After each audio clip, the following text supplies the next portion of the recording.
Hi there, it's Kute here, sending you much love wherever you are right now. In today's short video blog, I want to talk a little bit about how to have a difficult conversation. Whether it's with someone you love, whether it's with someone you hate, whether it's with someone you dislike, whether it's with your child, your spouse, your co-worker, your boss, your enemy, whoever it is. At some point in your life, you are likely to need to have a challenging, a difficult conversation that might seem confronting to you. And many times what we do in those moments, because we don't want to hurt someone, we don't want to face the repercussions of the conversation, or we're afraid of the consequences of the conversation, we're afraid of what people will think, we're afraid of what will happen once we have the conversation. So what we often do is, many of us, we shy away from the conflict, we avoid having difficult conversations, and we avoid the person, right? So, imagine spending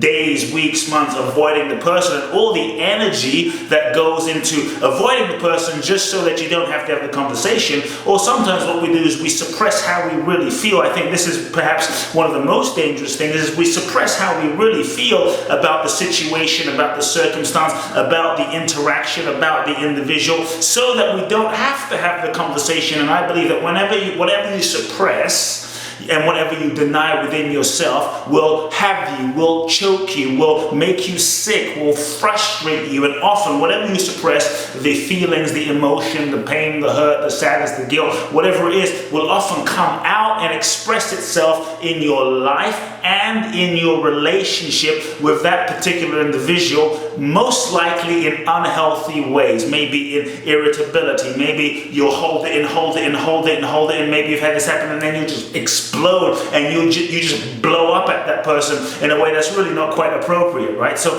I believe that the truth, your ability, your freedom in life is in direct proportion to your ability to speak authentically your truth to another. And I believe that when you truly be who you are and you speak your truth, when you come from love and you speak your truth and you have transparency, then you give the other person an opportunity to speak their truth. And I believe that the truth serves everyone, even though it might be challenging, even though it might upset you or the other person. The truth serves everyone, even though it may not seem that way at first, because it gives you and the other person an opportunity to feel deeper, to feel more deeply into what's really inside you, and you can have a real communication. When you hold back your truth, another person holds back their truth, you're not really in relationship with who they truly are. You're in relationship with who they're pretending to be. You're in relationship with a lie, and that's why many relationships aren't fulfilling, aren't deeply nourishing, aren't satisfying, and often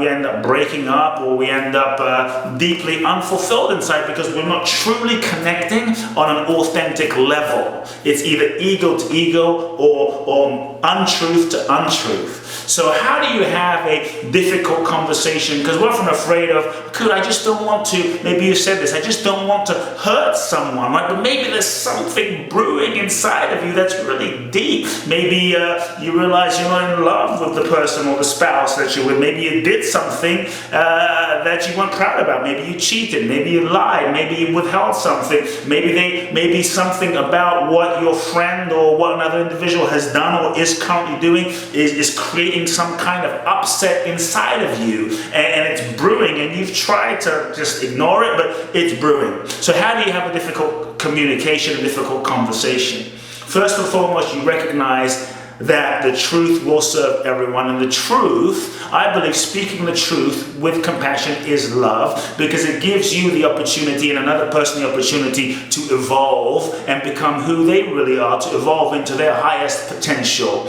And many times when you're in conflict with someone, when you don't speak your truth, when you don't speak your deepest truth, you can always tell when there is conflict that continues. Maybe you speak what you think is the truth and conflict continues. It, to me, is usually a sign that there is a deeper truth, a deeper truth that hasn't been communicated by you or that person, that still is yet to be communicated. So if you say, I've spoken my truth to someone, someone, I've said what I really felt, but if there's still static, if there's still disharmony, check and see what is the deeper truth. What is the deepest truth that I or the other person am still yet to say, still yet to speak. So the first thing is really make sure you speak your deepest truth, your most authentic truth. We sometimes have a tendency to say, okay, I'm going to have this difficult communication, but we go 50% in, we go 30% in, we go 80% in, and we hold back that 10%, we hold back that 50% because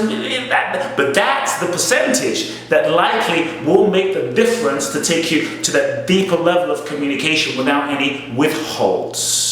And I believe when you can live without any withholds, you're free, you're being yourself fully. Then you stand the opportunity to have a really authentic relationship with yourself, with that person. And sure, you might break up, you might lose that person from your life. But if you withhold how you really feel in order to not lose someone, then you don't really have someone. You don't really have them in the first place. So feel your willingness, basically have the deeper communication with an individual, with those around you. That's the first thing. The second thing I'll say is before you have the deeper communication, connect, take a moment rather than just jumping in and rushing in and maybe being sometimes stuck in your mind. Sometimes because we're afraid of having a deeper communication, we're afraid of being rejected, we're afraid of the repercussions, we're afraid of the response. We sometimes go into our minds and we close our hearts and we might shut down parts of ourselves to protect ourselves. Maybe you've done this. So you kind of go into the communication saying, I have something I really want to share with you, and you shut down, you protect yourself so that when you finally actually start having the communication, you're so disconnected from your heart,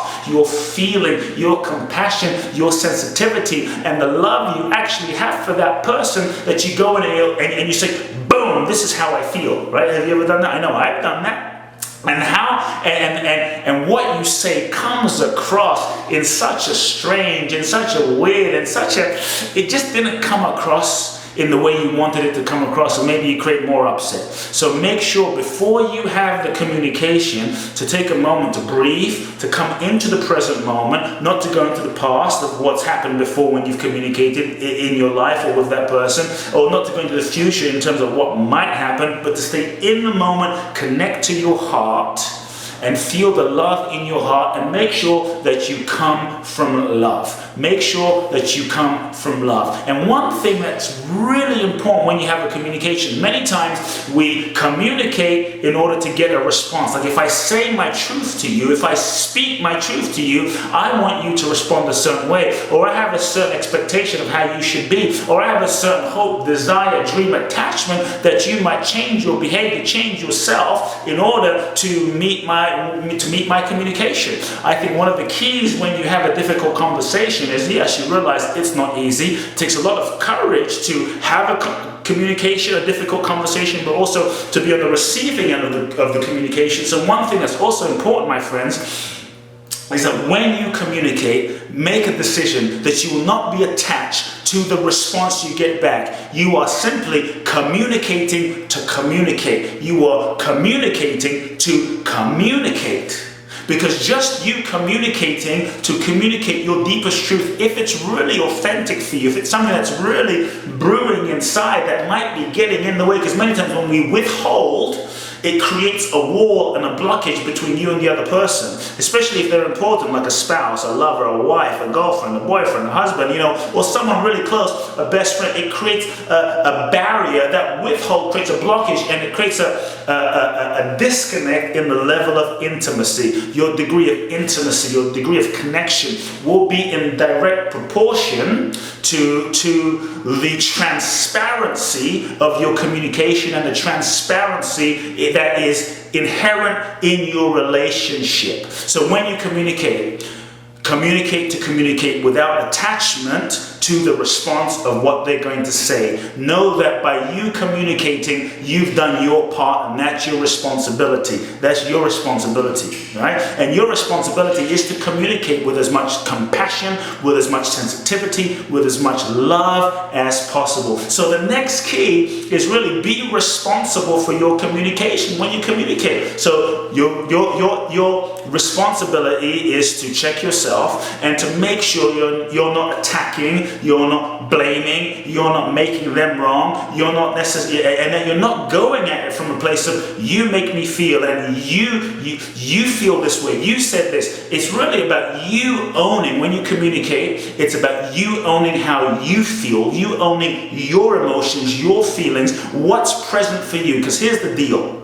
You don't have a right to tell someone what their intentions are. You don't really have a right to tell someone what they're feeling. But you have a right to communicate how you feel. Whether it's right, whether it's wrong, whether it's up, whether it's down, whether it's correct, whether it's incorrect. You have a right to experience and communicate what you're feeling, so long as you own that it's your feeling. You're not saying it's reality. You're not saying it occurred, but you're simply saying, hey, this is what I feel. This is simply my feeling. I need to communicate what I feel. I'm feeling upset. And another person might try and invalidate how you feel. Another person might try and challenge how you feel. Another person might try and tell you shouldn't feel that way. But the reality is, if you're having what I call responsible communication, the key is responsible communication, where you're owning your feeling and saying, this is how I feel, not this is how you made me feel. This is how I'm feeling. This is my feeling. You have a right to have your feeling without making it someone else's fault. Hope that's clear. And the last thing I'll say in terms of having a difficult communication, because it takes a tremendous amount of courage, is before you begin your communication, in the beginning, before a word comes out of your mouth, one thing I have found that's really important is that you set the context of the communication and the frame of the communication. And what I mean by that is you share your intention for the communication. Share why you're about to have this communication. Likely, if you didn't care about this person at all, if they weren't important to you in some way, for the most part, I mean, there might be some people you just need to say something to because they did something and you don't really care about them, but you just need to get it off your chest. That is a possibility. But many times you're having a communication, a difficult communication about how you feel, having to renegotiate an agreement or a commitment in your relationship, or something that was said and it triggered something in you. Part of why you're having the communication usually is not to upset that person. Oh my God, I'm afraid of saying this because they're going to be so hurt.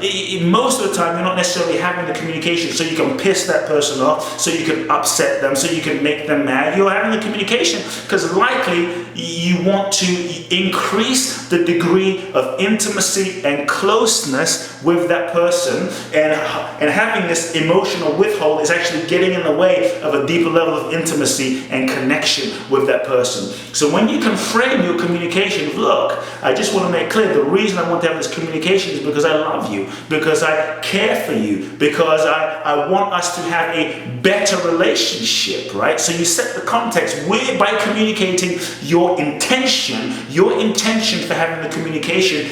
It can create a different space and it can frame the communication so that the person you're communicating with can listen to you in a whole different way. Because if you say to someone, I need to have a very difficult communication with you, and this is really challenging, I'm really upset and we need to talk, many times the other person you're about to have the communication with will go into a defensive mode. They might freak out, they might shut down, they might not listen, they might start attacking back. The survival brain goes in and it says, oh my God, I'm about to be attacked by this person, and because I love them, I don't want to be rejected, so they may not even be available and open.